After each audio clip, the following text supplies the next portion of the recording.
আজ যেহেতু শনিবার তাই আজকের টিফিনটা আমাদের একটু দেরি করেই হবে। শনি রবি দুদিন আমাদের টিফিনটা একটু দেরিতে হয়।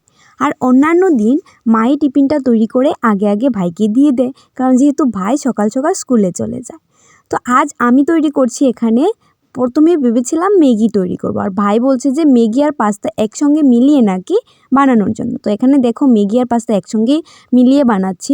তো জানি না ভাই এইসব খাবার কোথা থেকে শিখে, আমি নিজেও জানি না। কিছুদিন ধরেই বন্ধুরা আমি কন্টিনিউ ব্লগ করতে পারছি না। তো কী জন্য ব্লগটা কন্টিনিউ করতে পারছি না, আগে তো আমি রোজই ব্লগ দিতাম, তো সমস্ত কিছুই তোমাদের বলবো।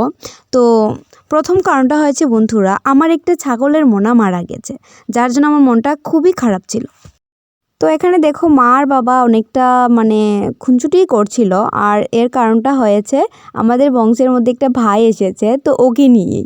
তো কার ওষুধ কি আসে না, একটা জাতক না কি বলে, তো এগুলি নিয়েই কথা হচ্ছিল। তারপর এখানে দেখো বাবা আমাকে দিয়েছে উৎসবে যাওয়ার জন্য 100 টাকা। তো এটা দিয়ে আজকের উৎসবটা হয়ে যাবে। কেন জানি না, যখনই সালামা উৎসবটা হয় তখনই আমার হাতে কোনো টাকা থাকে না কিছু কেনার মতো।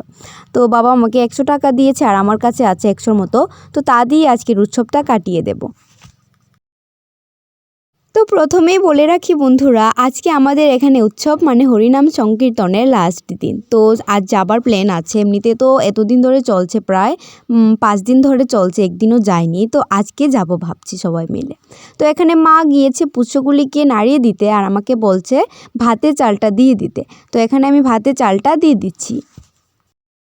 তো শুভ সকাল বন্ধুরা, নতুন একটি দিনে আর আমার নতুন আরও একটি ব্লগে তোমাদের সকলকে জানাই অনেক অনেক স্বাগতম। তোমরা সবাই কেমন আছো? আশা রাখছি অনেকটা ভালো আছো। ত্রিপুরার একটি ছোট্ট গ্রাম থেকে আমি রিমা, আমার এই ছোট্ট পরিবারে তোমাদের সকলকে জানাই আবারও অনেক ওয়েলকাম। এই যে বন্ধুরা, আমাদের যে গ্রিলগুলি লাগানো হয়েছে সেগুলিতে প্রাইমার করা হয়েছে ঠিকই, কিন্তু এখনও কালার করা হয়নি। আর যার কারণে কোথা থেকে যেন হয়তো গ্রিল থেকে কিছু কিছু মরিচা ওই দেয়ালগুলির উপর পড়ছে। তো এগুলি এখন ঝেড়ে দিচ্ছি। চলো বন্ধুরা, আজকের সারাটা দিন আমার সঙ্গে থেকে আমার ব্লগটা কন্টিনিউ দেখতে থাকো। আশা রাখছি আজকের ব্লগটা তোমাদের অনেকটা ভালো লাগবে। তো যদি একটুও ভালো লেগে থাকে তাহলে প্লিজ একটা লাইক করে দিও। আর যারা আমার চ্যানেলে নতুন বন্ধু আছো, প্লিজ আমার চ্যানেলটা সাবস্ক্রাইব করে আমার পাশে থেকো।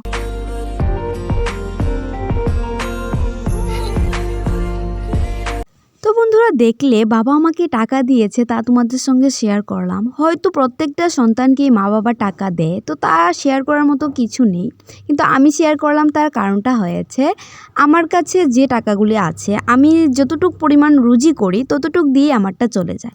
রুজি বলতে আমি টিউশন করি, তো এটা দিয়ে আমারটা চলে যায়। তো আমি মা বাবা বা ভাই কারো কাছ থেকে আমি কোনো টাকা নিই না।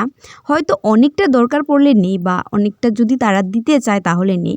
আমি এতটাও বড় হয়ে যাইনি যে মা বাবার টাকা আমি নেব না, কিন্তু আমি যতটুকু পারি না নেওয়ারই চেষ্টা করি, কারণ যখন আমার কাছে থাকে তখন তো চলেই যায়।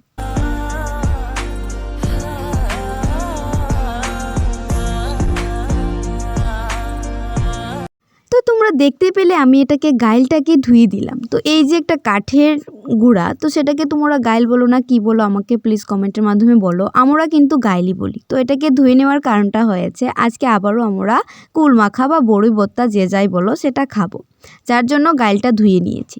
তো এখানে দেখো, যখনই কিছু টক জাতীয় হয় তখন দেখবে কোথা থেকে যে কে চলে আসে বলা যায় না। তো রিম্পি তো প্রথম থেকেই ছিল, তারপর শানু আসলো, রিম্পির ভাই। তো এখন সবাই মিলে বড়ি ভর্তাটা করে খেয়ে নেব।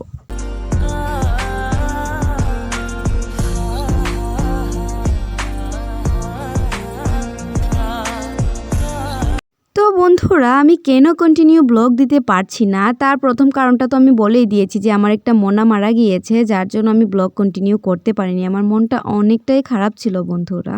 আর তারপরের কথাটা হয়েছে, আমার শরীরটাও তেমন ভালো নেই, আর শরীরের সঙ্গে সঙ্গে মনটাও বিশেষ ভালো নেই। আর মন যখন দেখবে, তোমার শরীরের আসল জিনিসটা হয়েছে মন। মন যখন মানসিক শান্তিটা যখন তোমার মধ্যে থাকে, তখন দেখবে সমস্ত কিছুই ভালো লাগে। কিন্তু আমার জানি না কেন মনটাও ভালো নেই, আর শরীরটাও তেমন সঙ্গ দিচ্ছে না, যার কারণে আমি ব্লগ কন্টিনিউ করতে পারছি না।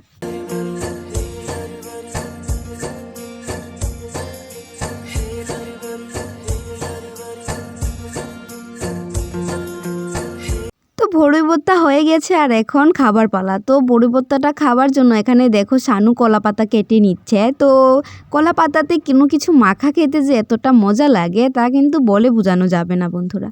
তো এখানে দেখো মা, মনি, রিম্পি, আমি, জুই, সুবন আমরা সবাই মিলে বড়ই ভর্তাটা আজ খেয়েছিলাম।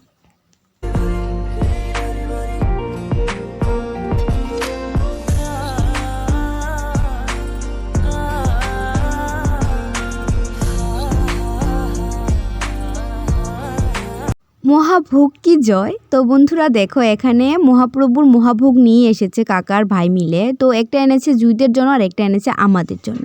সন্ধে হয়ে গেছে আর আমি এখানে তৈরি হয়ে গেছি সংকীর্তনে যাওয়ার উদ্দেশ্যে। তো আমাকে কেমন লাগছে প্লিজ কমেন্ট করে জানাবে। আর এখানে দেখো এই ড্রেসটাই পরে নিয়েছি আর সোয়েটার তো পরতেই হবে যেহেতু প্রচণ্ড ঠান্ডা।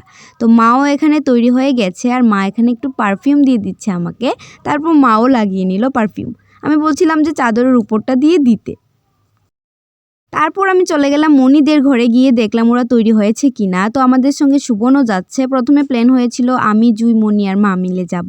তারপর সুবনও আমাদের সঙ্গে গেল। তো আমার প্রিয় পরিবার, আমার সঙ্গে সঙ্গে তোমাদেরকেও মহাপ্রভুর দর্শন করিয়ে দিলাম। আর এদিকে দেখো প্রচুর পরিমাণে লুক হয়েছে। এই দেখো হরিনাম সংকীর্তনে এই লুকের ভিড়ই আমাদের বলে দেয় যে আমাদের মন থেকে এখনও ভক্তিভাব চলে যায়নি।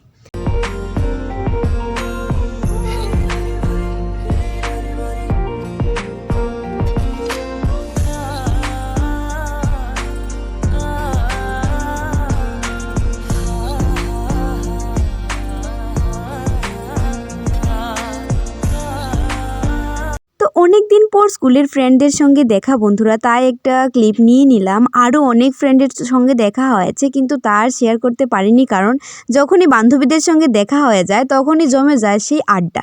তাই বন্ধুরা আর শেয়ার করা হলো না। তো বন্ধুরা চলো আজকের ব্লগটা হরিনাম সংকীর্তন দেখতে দেখতেই শেষ করা যাক। তো আজকের ব্লগটা কেমন লেগেছে প্লিজ কমেন্টের মাধ্যমে জানাতে ভুলো না। যদি ভালো লেগে থাকে তাহলে please like, comment and share করতে ভুলো না বন্ধুরা। তো আজকের মতো এ পর্যন্তই। দেখা হবে নতুন আরও একটি ব্লগের সঙ্গে। ততক্ষণ ভালো থেকো, সুস্থ থেকো, টাটা।